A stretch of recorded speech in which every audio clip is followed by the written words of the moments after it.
16h-18h sur Europe 1. Stéphane Bern et Mathieu Noël. Historiquement vôtre. Historiquement vôtre, l'émission qui remonte chaque après-midi aux origines de ce qui fait notre quotidien, toujours en compagnie de Laurent Baffy, notre invité d'honneur cet après-midi. Et David Castello-Lopez, vous nous racontez les origines aujourd'hui du timbre-poste. Ouais, je vais commencer par me demander qu'est-ce qu'on pouvait trouver de fascinant au timbre-poste. Je crois qu'il y a trois choses. La première, elle peut prêter le flanc un peu à une blague, donc je vais la dire quand même. Les timbres, c'est des tout petits objets, hein, voilà. Et les tout petits objets, tout le monde trouve ça sympa. C'est comme ça. Deux, ce sont des objets délicats. C'est historiquement difficile d'imprimer un timbre, et quand c'est bien fait, c'est super beau. Maintenant, moins. Et trois, les timbres, c'est des documents qui trimballent des époques entières sur des surfaces minuscules, et il suffit de regarder un timbre pour convoquer ces époques brusquement et complètement. Donc au fond, je comprends qu'on puisse kiffer les timbres.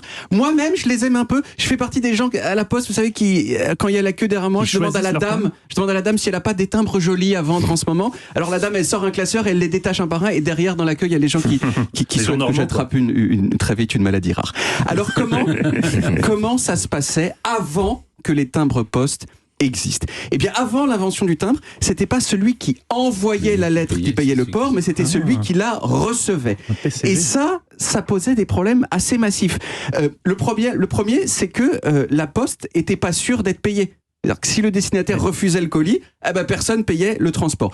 Deuxièmement, le fait qu'envoyer un colis, ça coûte 0, ça incitait les gens à envoyer n'importe quoi par la poste, un peu comme le spam aujourd'hui.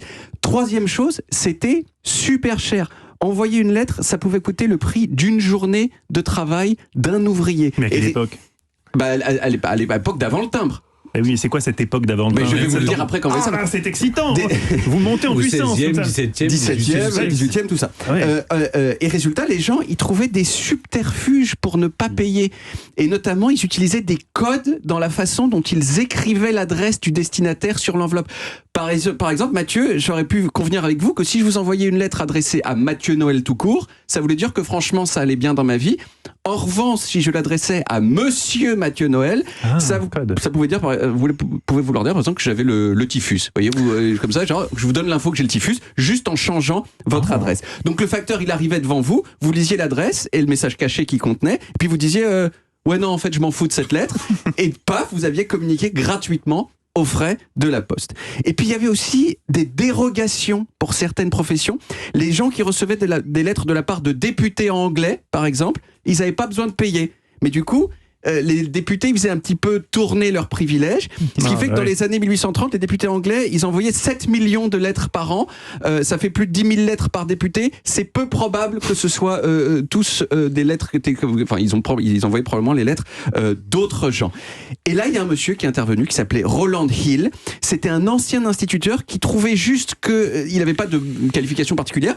Il trouvait juste que le système des postes anglaises, il était débile. Il a écrit un rapport sur cette débilité et il a proposé des solutions. 1. Faire payer le port à celui qui envoie la lettre plutôt qu'à celui qui la reçoit. 2. Prouver que la lettre a été payée en accolant un petit morceau de papier officiel sur la lettre. 3. Rendre tout ça très bon marché pour que tout le monde ait accès à la poste. Et 4. Faire payer le même prix que vous envoyez votre lettre à votre voisine de palier ou à un type qui habite à l'autre bout du pays. Pourquoi ? Eh bien, pour montrer que, du point de vue postal, tous les habitants du pays, ils sont traités de la même façon. Roland, il a publié son rapport et tout le monde a trouvé que c'était une idée super. Et en 1840, vous l'avez votre date. Moi, j'aime quand on est factuel. 1840, l'Angleterre, c'est devenu le premier pays du monde à éditer des timbres. C'était un timbre à l'effigie de la reine Victoria, qui valait un penny. Et qui aujourd'hui vaut alors le premier penny black, ça s'appelait des penny black parce qu'ils étaient noirs et ils valaient un penny. Il connaît Stéphane. Ah ouais. Oui, Stéphane, il connaît. Et il en a. Et au mois de décembre, il a été mis en vente chez Sotheby's. Avec un Y à la fin. Et c'est exactement 10 millions. Non, entre 6 et 7 millions de livres. Oui. Entre 4 et 6 millions de livres, donc ça fait entre 5 et 7 millions d'euros. Oui. Il n'a pas été vendu, donc il est toujours en vente. Ça, c'est ce que Stéphane nous a raconté. Ouais. Non, il n'est pas vendu. Mais c'est vrai qu'elle régnait depuis 3 ans et c'est son effigie. Oui, tout à fait, à l'âge de 15 ans.